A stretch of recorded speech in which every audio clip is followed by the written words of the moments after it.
Isang mapagpalang gabi sa ating lahat. So, kakarating lang namin ni Marco dito sa aking tahanan. So, buti na lang at gising pa yung asawa ko. So, kakatapos ko lang nagluto mga tol. So, update lang ako dito sa bahay mga tol sa kalagayan ni Marco. So, kumakain na si Marco mga tol. So, salamat po sa patuloy niyo pong walang sawang pagsuporta, no? At sa nagbigay po ng pangkain namin at pamasahe para makauwi kami. So, maraming salamat po sa inyo. So, kain tayo mga tol. Ang gabi din sa tananday. Salamat ko kay Kuya G-Ward nga pa yatiman niya dire. Silang balay oh. Salamat ko sa iyang asawa nga kailangan yung yatiman dire mayo. Ugma muli nako. Og sa mga supporter ko dai nga naghatag sa mga pampalit na mga pagkaon. Salamat yung ako dai. Ang gabi, mga sa ta. Kain tayo mga tol. Medyo nagabihan kami ng masyado kasi nagluto pa ako. Buti na lang ay isip pa yung asawa ko. Kasi yung mga anak ko tulog na.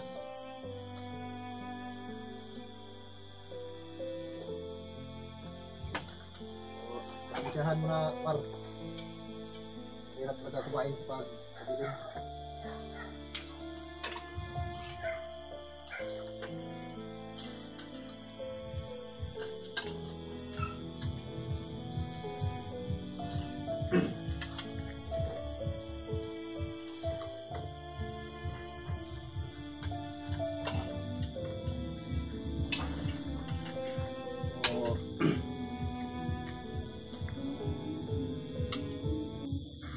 Hindi pa alam ng aking mga anak mga to na nandito na ako.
Pansamantala mga tol, dito muna matulog si Marco.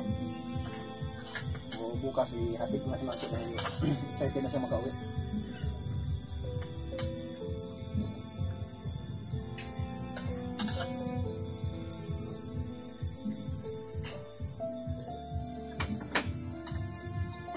May mais.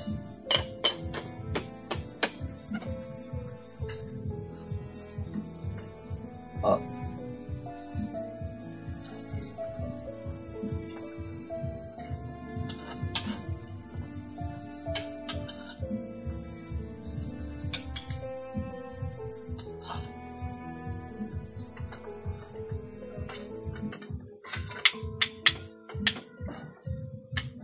Grabe, sarap ng kain mga tol. Ngayon lang ako ulit ng sabaw. Bawi mga tol. So, nakabili ako ng karne na nadaanan namin ni Marco kanina. So, nakabili ako ng mga 1 kilo na karne. So, tinitipid ko lang yung biyaya na natanggap namin dahil may pang ulam namin na para may maulam pa kami bukas.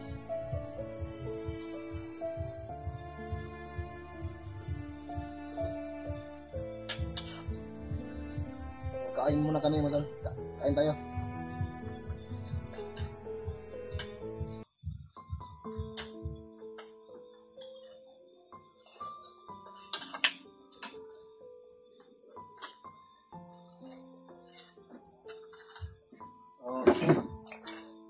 Nung nakakita si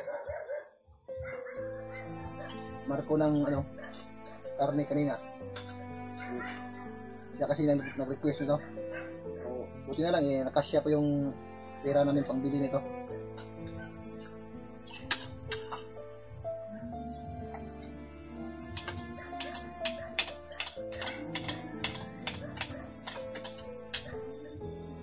Yung asawa ko mo tol ay bihiga na dahil inaantok na siya.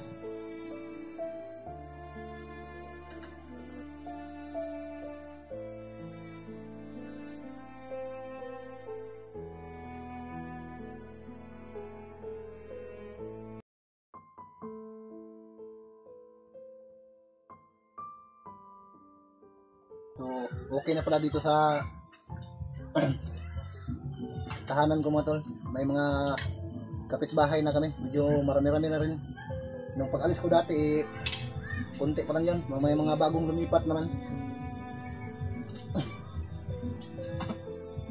Ano kasi itong namin, itong area namin dito. Relocation. Yung mga tao na walang matirhan, dito pinapatira ng gobyerno.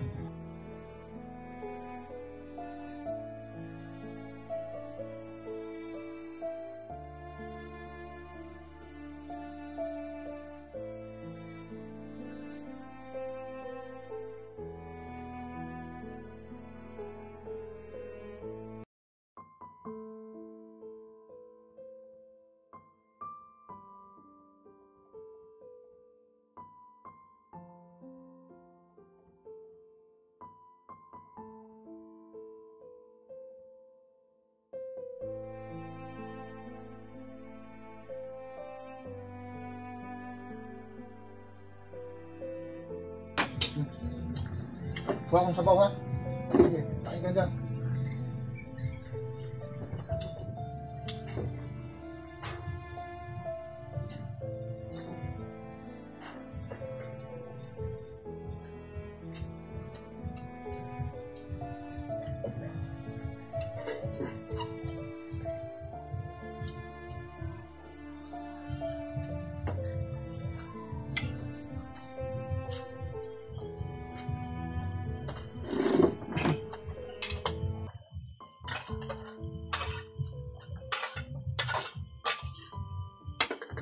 Ngayon lang kami nakakain ng maayos.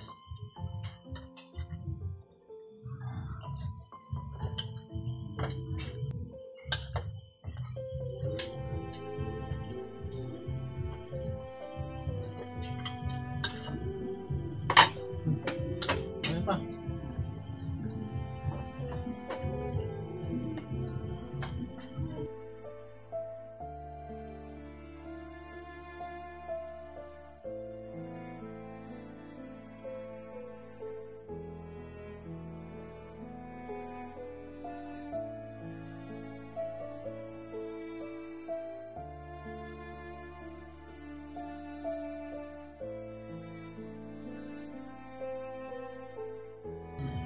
Atin ang tayo nito.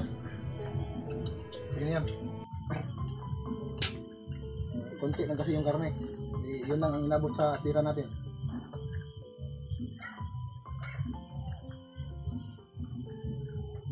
Bawi lang tayo next time.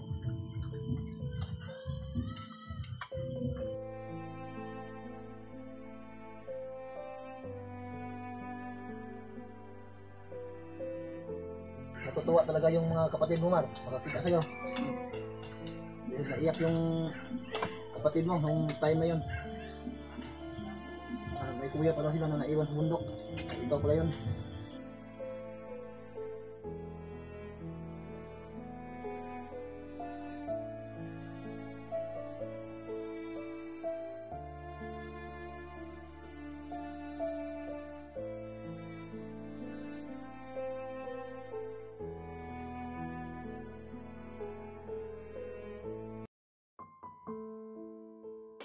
May sabaw po.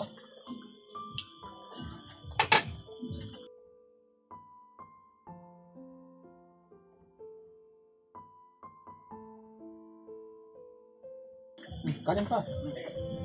Busin natin yan.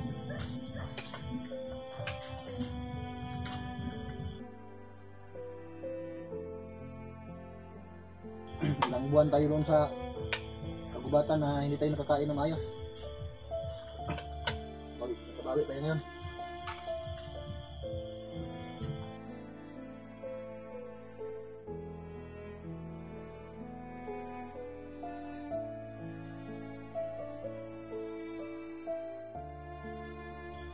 Bukas mga tol, ako na ang maghatid kay Marco kasi yung asawa ko na gusto sanang sumama. Ang problema may iniindang karamdaman yung asawa ko pang laging nagsusuka, laging nahihilo. Buntis kasi.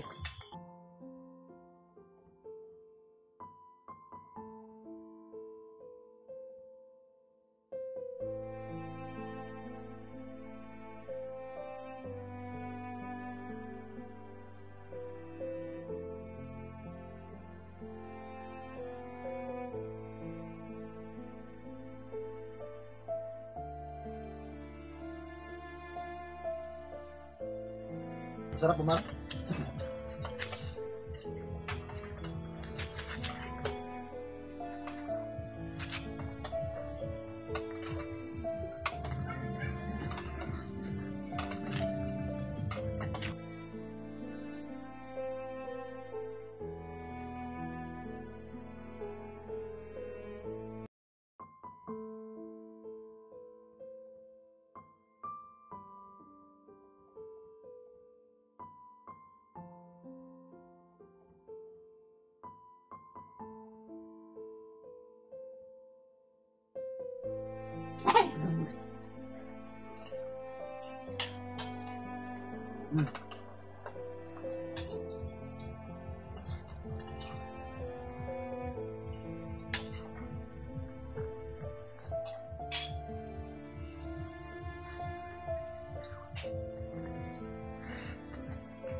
Dito tayo matulog maya.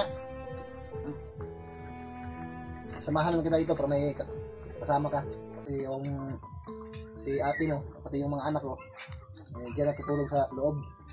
So, dito na tayo sa labas. So, wala tayong pisto doon. Wala tayong matulugan doon.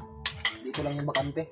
O ito, tindahan ko sana ito pero kaso hindi natapos. Wala pa akong pera sa ngayon. Pagka may pera na ako, saka ko na ito tatapusin. Ito kasi yung pangarap ng asawa ko na magkaroon sa tindahan kaso wala pa kami pang kapital dito.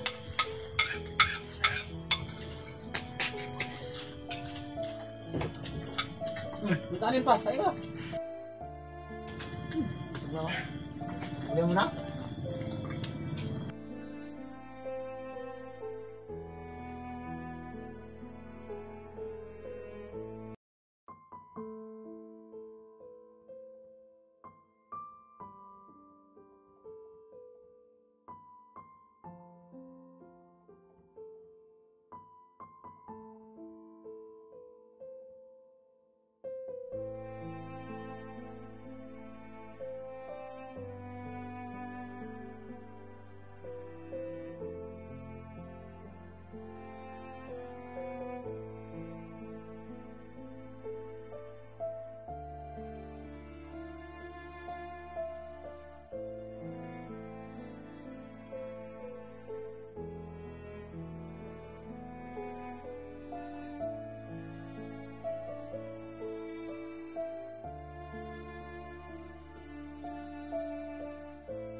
Dito ko na naramdaman yung yung pagod ng katawan nung nandito na ako sa bahay.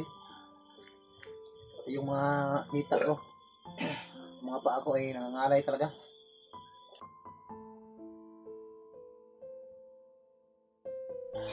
Nung nakapag-relax na ako ng ilang oras, ngayon lang na naramdaman ko yung pagod ng katawan.